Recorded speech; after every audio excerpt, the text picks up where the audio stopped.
The Zethkari hunting vessel. Shadow's maw drifted silently through the debris field of what had once been the human colony ship New Dawn. Captain Vexthol's mandibles clicked with satisfaction as his sensors detected a single life sign buried. Deep within the wreckage, a small one, weak and isolated. Perfect prey. The Zethkari were apex predators, evolved on a world where only the most cunning and ruthless survived. They had carved their empire across 17 star systems by harvesting the terror of lesser species. Fear was their currency, panic their sustenance. The screams of their victims resonated through subspace, broadcasting their dominance to any species foolish enough to challenge them. Vexthol's elongated limbs carried him through the twisted corridors of the destroyed human vessel.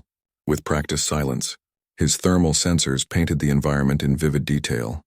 The cooling corpses of the adult humans, the sparking electronics, and there, huddled in what appeared to be an emergency shelter, the small heat signature he sought.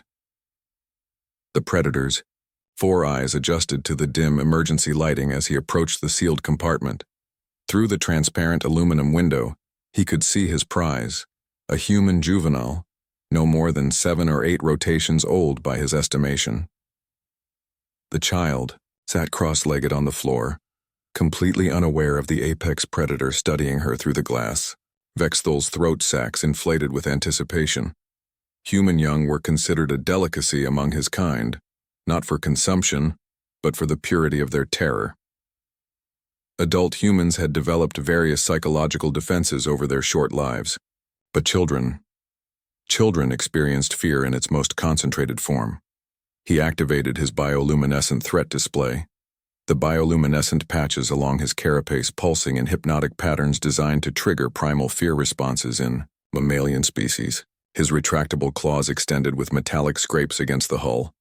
Every aspect of his physiology had been honed by millions of years of evolution to be the perfect nightmare. The child looked up at the sound, and then she laughed. It wasn't nervous laughter or the hysteria that sometimes preceded complete psychological breakdown.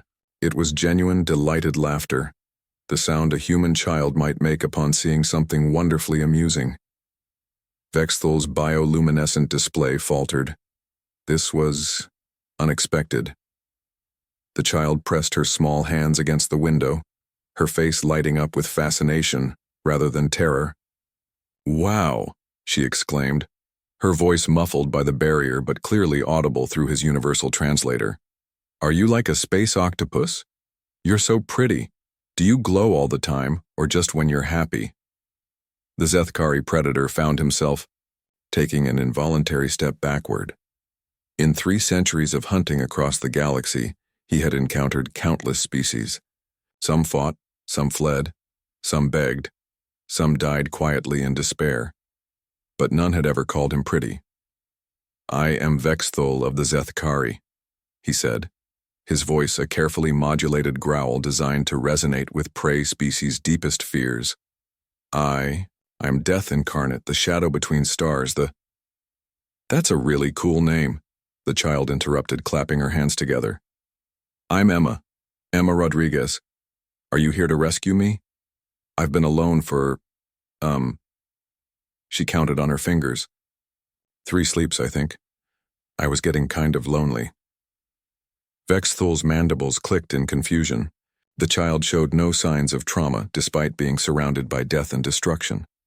Her emotional patterns, as read by his advanced sensors, indicated curiosity and hope rather than the terror cocktail he expected. "I am not here to rescue you, human spawn," he hissed, leaning closer to the window and extending his claws to their full length. "I am here to... Oh my gosh, are those real?" Emma pressed closer to the glass, examining his claws with the fascination of a xenobiologist. "They're so shiny. Do they grow like fingernails? My mom always told me not to bite my nails, but yours look way too big to bite. Do you have to trim them?" The apex predator found himself staring at his own claws as if seeing them for the first. First, they were indeed quite shiny. He maintained them meticulously as any proper Zethkari warrior should. "These are instruments of death," he said, though his voice lacked its usual menacing edge. Each one has claimed dozens of lives across. That's so sad, Emma said, her expression becoming genuinely sympathetic. It must be really hard being scary all the time. Do you ever get to just relax and have fun?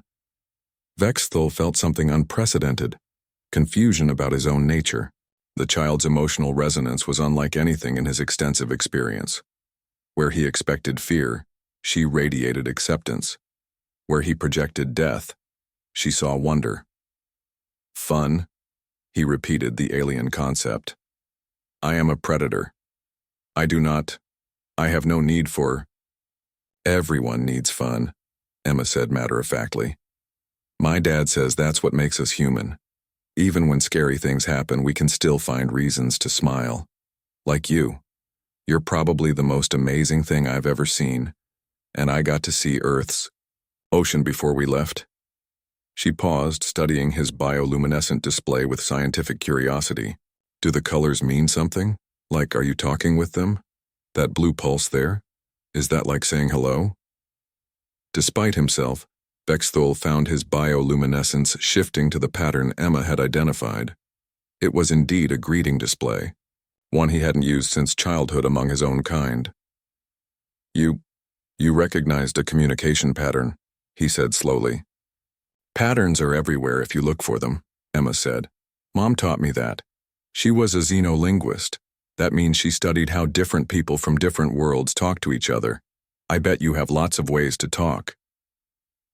For the first time in his adult life, Vexthul activated his full spectrum of bioluminescent communication. Colors cascaded across his carapace in complex patterns. Greetings, questions, even expressions of aesthetic appreciation that he had forgotten he possessed. Emma clapped her hands in delight. It's beautiful. You're like a living rainbow. The predator realized that something fundamental had shifted in this encounter. He had come here to harvest fear and found something else entirely. Wonder, acceptance, and an emotional resonance that his species' psychology had no framework to process. Child, he said, his voice softer now, are you not afraid of me? Emma tilted her head, considering the question seriously. Why would I be afraid? You haven't hurt me. You're talking to me instead of just being mean. And besides, she smiled, my dad always said the universe is big enough for all kinds of people, even scary-looking ones who might be nice underneath. Vexthul stood motionless for a long moment, processing this alien concept. Then, moving with unprecedented gentleness, he began working on the compartment's sealed door. What are you doing? Emma asked. Rescuing you, Vexthul replied, surprising himself with the certainty in his voice. My ship has life support compatible with human physiology, and I find myself curious about these patterns you mentioned. As the door seal released with a soft hiss, Emma stepped out without hesitation and looked up at the towering predator. Are we going to be friends? Vexthul's bioluminescence shifted to a pattern he hadn't used in decades, one that among his people meant new beginnings.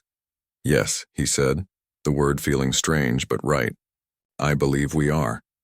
And in that moment, the galaxy's most feared predator learned that sometimes the greatest conquest wasn't harvesting fear, but discovering that even in the darkest reaches of space, a child's laughter could illuminate possibilities he had never imagined.